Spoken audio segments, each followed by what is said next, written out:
The other night I was watching a movie with a friend of mine called Perfect Blue by Satoshi Kon. It mainly tackling the whole toxicity behind idolizing people, especially with the idol culture in Japan. During this watch together, as my friend and I were losing our mind along with the protagonist Mimu. God damn it, what the fuck is going on? It was real? What?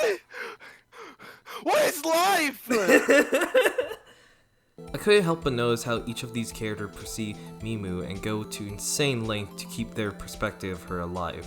I do want to mention real quick that the movie does tackle a whole bunch of themes. I just want to talk about this one in particular, since I feel like it doesn't get talked about as much, or it usually mentioned with the whole ideology and stalker stuff, just with not a huge focus on it. So I want to take a deep dive on these three characters and examine how their perspective not only altered their own life, but potentially others around them. Spoiler, of course. Mamoru Uchida, sorry for the mispronunciation, is an obsessive stalker that we follow for almost the entirety of the movie. In his introduction, we get to see how he is. Through his eyes, he is holding Mimu. I meant to say Mima, it was supposed to be Mima, on top of his hand as if it was a pedestal. He is an obsessed fan who idolized not Mimu, but her idol version to toxic degree. So when Mimu announced that she was graduating from her idol career to pursue acting, this challenged Uchida's perspective. A bit of context. In Japan, when it comes to the whole idol industry and culture itself, the idols are viewed as these perfect angels sent down from heaven, as if they can't do anything wrong.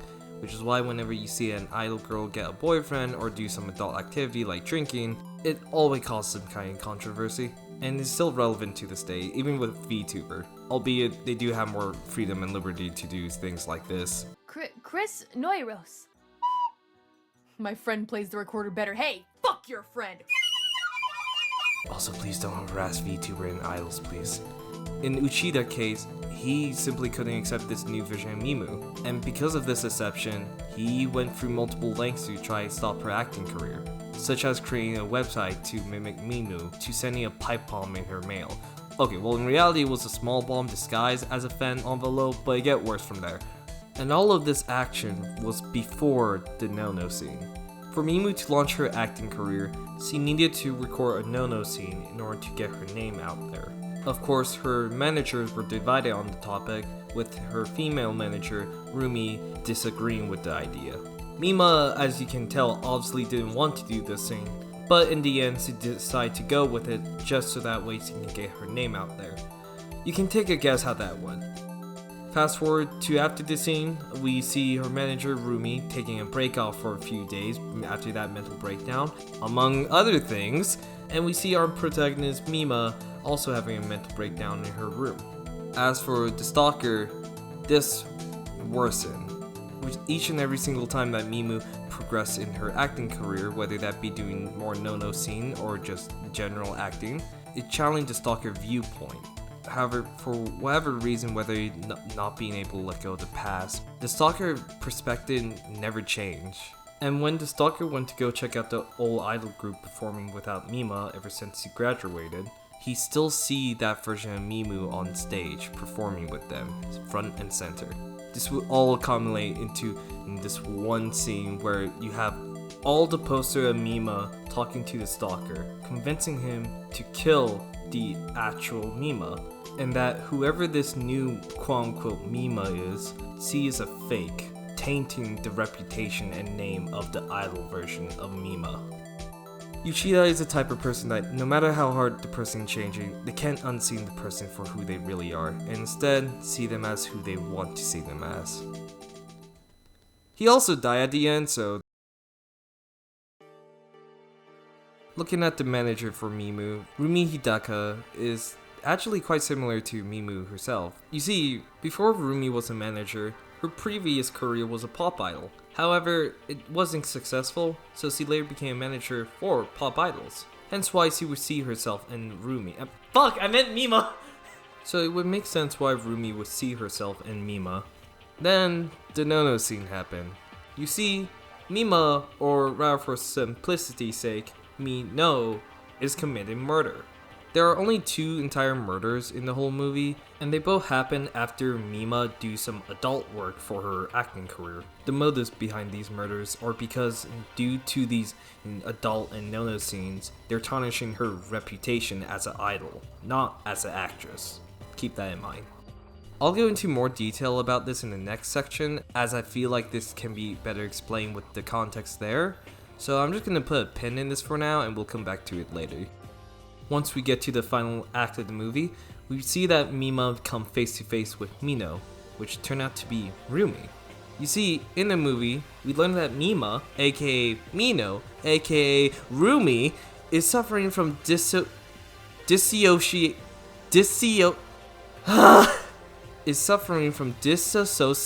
identification. No, fuck, no! I had it there. Is suffering from suffering from multiple personality disorder. DID, or rather multiple personality disorder, was at the time not really well known. So if we were to examine this today, we would need to use the DSM-5. The DSM-5 is a book that can diagnose people with certain disorder, one of them being DID. Their reality, or rather delusions, can make the person believe that they're either wealthy, have special power, or even famous. So here's my speculation. Rumi didn't develop multiple personality disorder, or DID, after the first no-no scene, making her believe that she Mima, or in this case, Mino. So, to make sure that Mino's reputation isn't tarnished and still the perfect idol girl, she went out and murdered the people who are trying to taint her reputation. Thus led to the end of the movie where she believed that she is the real Mima, and while the real Mima is now on her hit list, which led to a whole chase scene. Luckily, Rumi wasn't successful in her attempt, and we fast forward to the future, where we see Rumi in the mental hospital, where Rumi still switches to Mino from time to time. We do see that Mima is visiting Rumi at the hospital, and also see the next person who have a perspective on herself. Mima is the protagonist that we follow throughout the entire movie. Going back to the pin that I mentioned before, Mima returned home, crying, obviously, and had a chat with Mino, aka herself. The best way I could describe this scene is like this. Imagine doing something that was awful, whether you had knowledge about it beforehand or not. And after you did that thing, you feel distraught. Sure, it may have helped boost your career or did something that was in your favor, but it still felt awful to do. So you start questioning yourself, even comparing your new self after the event to before the event, or even separating yourself into 2 beings. But this other version of yourself that you separated yourself from, all your insecurity and knows everything about you, knows how much you hate yourself. While it does in a sense create another person to talk to, this person is you. So they know that in your eyes and in your head how much of a horrible person you are. So they're gonna start calling you trash, tarnish even. And no matter how much you're trying to better yourself in your life, one day at a time, they're always there, watching, observing, and reminding you of your past sin. It's honestly really hard to describe this scene without having to show all of it. But you can clearly tell that this is a representation of not only self-hate, but also reflecting on oneself. This ultimately worsened once she visited her old idol group. During her visit, she learned that the idol group are doing completely fine without her and are becoming even more successful. They even started a podcast, which back in the 80s or 90s is a huge deal. Meanwhile, for Mima, her acting career is going slow. When she later put herself in the bathroom to have a moment of time to herself, she started talking to Mino again. She explained how everything is going downhill for her. The idol group are doing better without her, her acting career going slow, and even if she wants to go back to the idol group, she can't no more because of her acting career, among other things when it comes to the idol industry that doesn't allow her to come back in. Mino explained that she basically washed, tarnished. This later led Mima to a downward spiral where she can't even tell reality from fantasy.